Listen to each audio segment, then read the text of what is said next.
Finding a Command Voice by Stephen Rodriguez, Counseling 508 with Dr. Charity Williams. Goals for life: to talk like God, to develop the ability to communicate in a manner similar to God in which approachability and openness are not lost, but authority and respect are maintained. As Stewart says, if humans really are social beings, then communication is where humanness happens. Our ultimate goal is to be like God. God wants a personal relationship with each and every one of us. He is open to dialogue, welcomes our requests, and as our Father, wishes to have a meaningful communication with us about all things. There is nothing off limits in our conversations with God. God understands our challenges and our shortcomings, and still finds the ability to love us. We as Christians need to find that ability to communicate and love unconditionally. Goals for life: to talk like God. For me, as a father, as a child of God, as a commander of men, as a mentor of men, as a husband, a lover, and a friend. Basically like the Trinity, separate identities, but all contained in one person, that being myself. In my goals for my life, I wish to be more like God. I want to be able to converse with my children as their father, and converse with my God as He is my Father.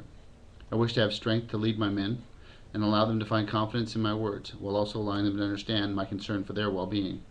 As soldiers, I may ultimately have to place them in harm's way, but they must understand that I do this with great concern, and not without first seeking other options. I do not take my position or their lives for granted. For my family, I must have a softer side, and for my children, to be a father, and for my wife, to find the words to be a lover and a friend. So what are behavioral blends? Well, according to Carbonell, there are 4 personality types: active task-oriented, active people-oriented, passive task-oriented, and passive people-oriented. People generally do not fit into one specific category, but generally they fit in a combination of these personality traits, which become their blend, according to Carbonell. I was listed as both passive and active task-oriented, as well as passive people-oriented, according to Carbonell. I did not agree with these findings, but that is what they did find and pointed out for me. So what makes me the man I am today? Well, on the positive side, my relationship with God and a strong spirit, the establishment of my own family, and the importance of that family in my life. Also, my enlistment in the Navy and my subsequent rise to being a commissioned officer in the United States Navy. On the negative side, my divorced parents, who divorced in my senior year of high school, the broken communication which has resulted with my father, my mother, and my brother. And in my leadership role as a Navy officer, just, I guess, my ability to communicate is sometimes hindered as some conversation, or dialogue as it would be put, is hampered by the hierarchical relationships within the service between officers and enlisted. As Stewart says, the process affects who you are in relation to others. How do these factors combine to make the man? Well, as Stewart says, to be open with a person, you must first A, be aware of who you are, B, accept yourself, and C, take the risk of trusting other persons to be accepting of you. But there are barriers to this. Open communication is not without its barriers to success. On the family front, there are equal and opposite factors which pull at the edges of the fabric of true communication. Within the family, I must be a father to my children, while still being a lover and a friend to my wife. And that need is to sustain that relationship. A lack of effort on either front is cause for failure. Conflict is a necessary part of communication, and conflict will occur. When it does, according to Stewart, the problem is the relationships and not your partners, and you must remember that. As a father, communication with my children is equally important and necessary. This form of communication, however, is different from that of the conversations that I have with my spouse. Sometimes just allowing the other person to talk is the key. As Peterson states, sometimes it is necessary to just keep on rattling the pots and pans on the stove and then shut up. For barriers off at work, as a commander of the United States Navy, having been enlisted in my early years in my career, I recall having many supervisors who explained to me in their conversations that the reason for my action should plainly be because I was told to do it. That said, I have fashioned my own conversation skills to be somewhat different, as I balance delicately between mentor and leader. As Peterson states, listening instead of agreeing, disagreeing, advising, or defending focuses on your talkers in a way that helps them share their think and feelings and build your relationships.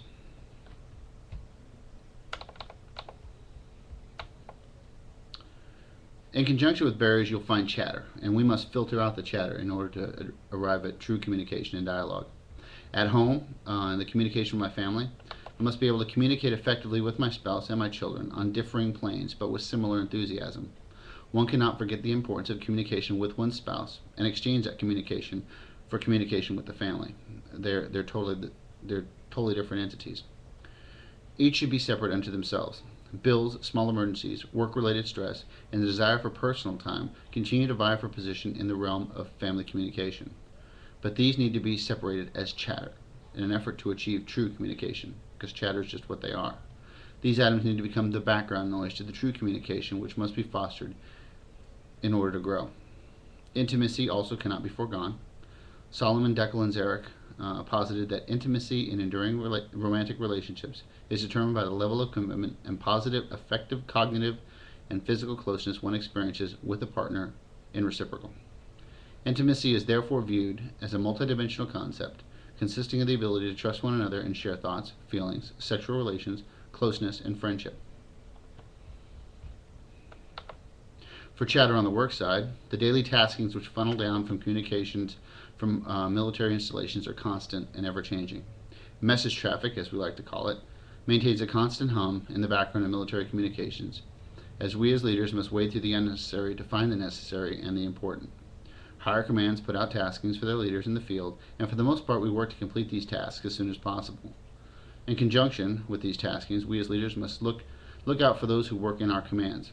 Being among those over 1.6 million men and women who have served in Iraq and Afghanistan, it has been noted that those who have served are forever changed by war, as are their families. PTSD and the stresses related to service and combat are real, and they can take a real toll on the men and women who face this disease. Our ability as leaders to effectively communicate with our soldiers is paramount to the health and well-being of these individuals. Currently, based on surveys and tabulations from the NCHS National Death Index and the CDC's National Violent Death Reporting System, CATS, estimates that between 550 and 650 veterans are committing suicide each month. That said, real communication with these men is vitally necessary.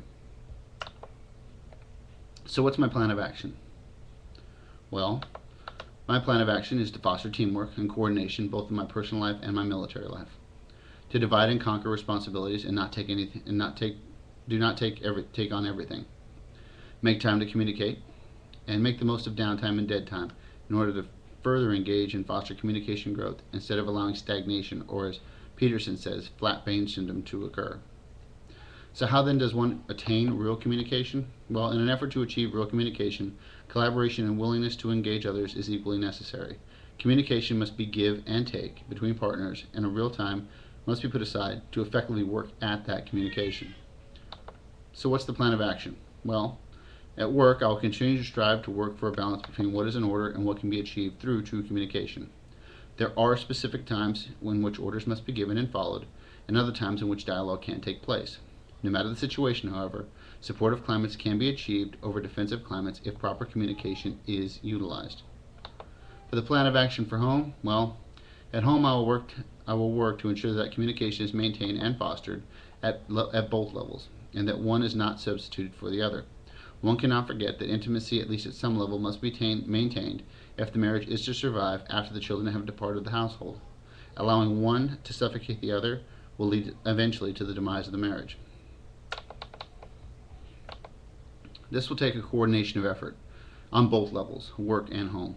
Getting buy-in from those who you interact with, making our goals for communication, allowing others to initiate communication by driving the communication myself, and as Peterson puts it, teeth marks in the tongue. There is much more to inhaling than passive reception of incoming messages, according to Stewart. Inhaling combines the two active interpretive processes of perceiving and listening. In conclusion, as communicators, we must remember to request in very specific terms. Our ultimate goal should be our ability to communicate effectively. True communication has no designated winner and no designated loser. Either both win or both lose. This is dialogue, according to Stewart.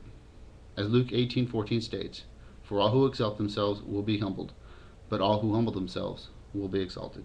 Thanks.